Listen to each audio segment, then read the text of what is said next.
בג'ג'ו סורגים פה. יש פה מלא דימסונים. זה שחור. זה, מה זה אימא? לא נגיד. מה זה? זה קימצ'י. זה תבלול. זה תבלול? כן. זה פה. נכון מאוד. בכלל, בואו נראה כמה דברים יש פה עוד יש פה לאכול. כל כך הרבה אנשים. בואו נראה. שפשוט... מה פה יש לנו? זה... לא לגעת? זה? כן, זה לא כשר, זה לובסטר, נכון. מה לא קשר בלובסטר בעצם? לובסטר לא כשר, מה? ומה יש לנו פה? כמובן את ה... גלידות. הנה פה קלמרי. תפוזים, קלמרים. דיונונים, כלומר, זה דיונון ממשחק הדיונון. נכון. אני קניתי עוגיה של משחק הדיונון ויש לי גם... תראו, גם הקינתה הגילים של משחק הדיונון.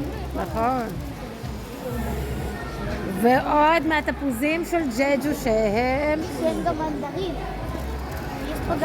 יש פה תפוזים, מנדרינות, קלמנטינות, לימונים, מלא חטיפים.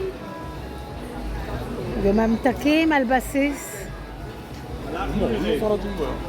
יש גם פה מסעדות סיניות, יפניות ואפילו מקומיות, שזה בטוח יש.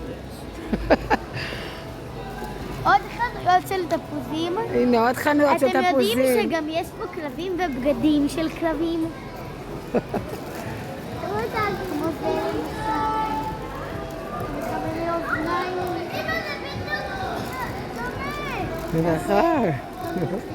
חוט, תפוז וכובע של אחותי.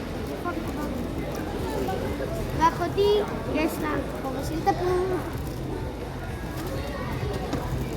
אוקיי, אמא, מה יש לך להציע אוכל בקוריאה? למבוגרים היא אומרת... יש בעיקר חזיר שחור, שזה מה שמפרסמים פה כל הזמן. אמא שלי אוהבת קימצ'י, אז אם ההורים שלכם אוהבים אוכל חריף, כדאי להם לבוא לקוריאה, לג'ג'ו, לבוא לטעום פה את הקימצ'י הטעים. נכון. ביי. אז אני ממשיכה פה להתאבב, אני עוד מעט אלך למלון שלי, ומחר אולי אני אעשה לכם.